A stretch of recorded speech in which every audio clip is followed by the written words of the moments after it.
So you can use this. Okusooka tubadde tuze mu butongole okweyanjula eri akakiiko k'ebyokulonda ng'obukulembeze obupya obwa National Unity Platform.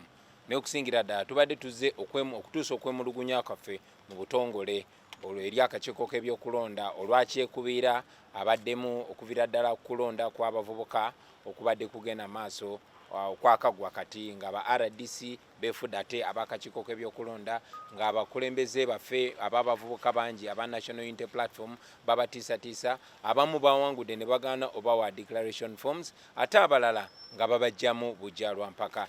Ne tujja twekubire omulanga eri Electoral Commission olwakyekubira gwe tubadde tulaba n'amaaso gaffe akakiiko k'ebyokulonda ko nga kavaayo ate nga ko kekalinga akavuganya naffe naye era kitusanyusiza nti nabo bakirabye ekituufu ekyo. Ne twekubira n'omulanga olw'akabonero kaffe akamanvuuli manvuuli erimu kala zaffe esatu ez'ekibiina, kala emmyufu, kala enjeru ne kala eya navy blue nga kano kenyambadde ke twasubmitinga naye ke babadde bakyaluddewo okugazeetinga.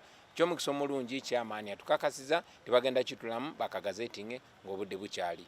Tubabuulidde n'obabuulira ne tubawansalesale nti singa tebakola ku kulonda kuno nga kwa mazima na bwenkanya kuyinza ate okuvaamu ebizibu eri eggwanga lyaffe ate nga tetukyagala ffenna twagala okulonda kubeere kwa mirembe naye twagala kubeere kwa bwenkanya n'akakiiko ak'ebyokulonda kaleme kuba nakyekubira. Mpozi n'ensonga gye tuwaabye eri akakiiko k'ebyokulonda kwe kusuulayo ogwannagamba nga poliisi n'ebitongole ebikuumaddembe bitulemesa okwesa eddembe lyaffe ery'obwebange okugenda ku radio ne TV stations okwogerako eri abantu bannayuganda.